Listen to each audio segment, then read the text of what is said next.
In 2019 at Daytona, Spire won a race with Justin Haley. Many looked at this as a complete joke.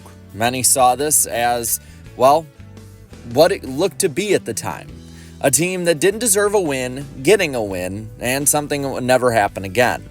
This team was seen as a joke in the sense that many thought they were just going to be there for a quick cash grab. Sell the charters they had, sell the assets they had, and get the hell out. Well, 5 years later, they have hired Rodney Childers to be the crew chief on their flagship car.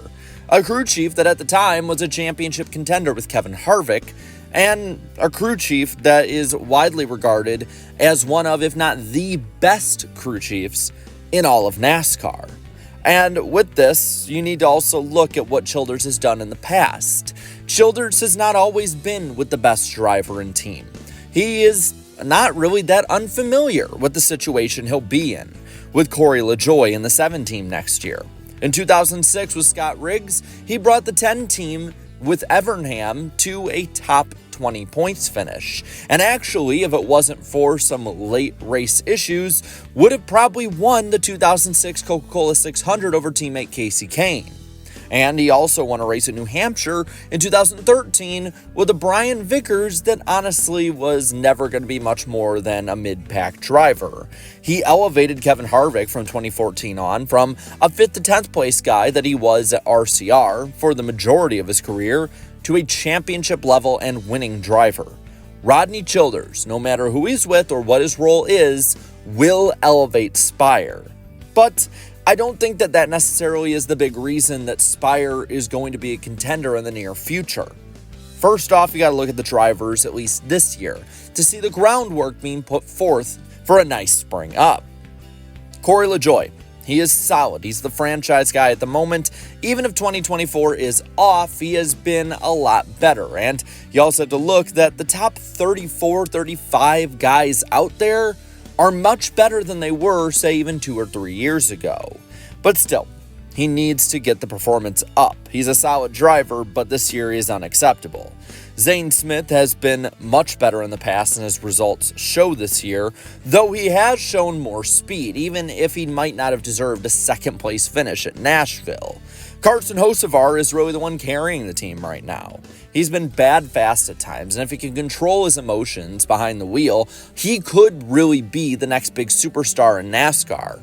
And with that, you also have the driver they're going to have next year in place for Zane Smith, Michael McDowell. McDowell has performed well and helped build Front Row to a top 20 organization that it is today. And Front Row, in large part, was in the position that Spire is currently in for the longest time. A team that can be in the top 30 in points, maybe have a guy sneak up to the top 25, and if everything goes right, have a few top 10 finishes. But now, Front Row is a team that is competing regularly in the top 10. A top 10 for Front Row is not some weird occurrence that many just have to celebrate because it happens all the time, or doesn't happen all the time, I should say. Instead, it's something that's expected. They do compete every year for wins, and Spire at the moment is a team that when they do get top 10s, it's a big deal. Whether it's Hocevar, LaJoie, or the spare Zane Smith ones. And I think that Michael McDowell could help take Spire to the next level. Like what he did with Front Row in 2022 and 2023. Be a top 20 or fringe top 20 team, possibly put themselves in position to win more races, and make the playoffs in a way that's not seen as some giant fluke. What's the next big step, though?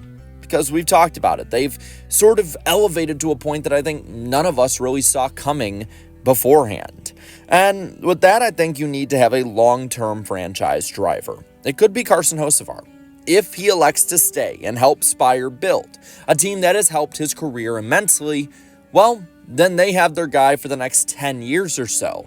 And I have no doubt that if given better equipment, Carson Hocevar can win races and compete in the playoffs. And once you get in there, pretty much anything could happen. With that as well, you also have to look at the drivers they have now. The current franchise driver, Corey LaJoie, in my opinion, is not a franchise guy long term.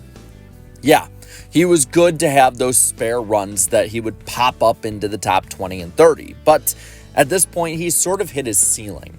And while I don't think 31st is where he'll always run, I don't think he's somebody who can carry this team up. Plus, his inexperience up front shows every time he races up there. Michael McDowell ain't it either. I'm sorry. He's going to be 40 next year. I love McDowell as a driver. I want him to succeed. I think he can be in the top 20 in a Spire car, but that's about the ceiling he can get. This is not a driver who's ever going to be a top 10 driver in the Cup Series, and we all know it.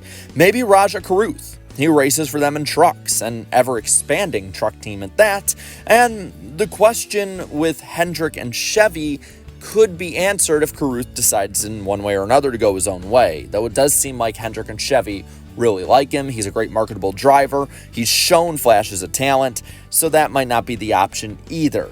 The big step needed is driver, but it isn't the driver necessarily. The driver is more of an effect of what the next step should be. Spire needs to go to a new OEM. The manufacturer is the big crux of the issue right now. With Chevrolet, they will always be behind Hendrick Motorsports no matter what. Yeah, they will probably get ahead of Richard Childers Racing. RCR is falling really badly, and I think it's just one more step down for Kyle Busch and one more step up for Spire, and you have Spire cars running better than Kyle Busch, as crazy as it sounds. And maybe Trackhouse will probably be in that second spot long term among others, but there is that ceiling. And there's a ceiling at Ford and Toyota as well. You're never going to be above Gibbs at Toyota and probably never be above 2311 either. And you're never going to get priority at Ford over Penske, and more than likely with what they've done with Front Row, never over them either. So you need that new OEM to come in. You need Honda or Dodge or whoever else might not be talked about right now. Probably another team like Trackhouse could be the first that could jump at it and have the first opportunity to elevate themselves from, say, the Chevy side, if there are any teams that'll be defectors when a new OEM comes in. But Honda could work their way in with Spire with the Andretti's. You see, there's the Gainbridge connection and money, and they could bring them over in sort of a partnership, if you will. And I think that being a key partner would ensure that they could compete long term. If they stay with Chevy, they probably will be one of those fringe playoff teams, and maybe they'll have a guy one day like Hocevar compete in the top 10. But they will never be a year in and year out championship favorite or contender until they can get the full attention of an OEM. And I think with that, it's really possible, depending on which way NASCAR goes long term.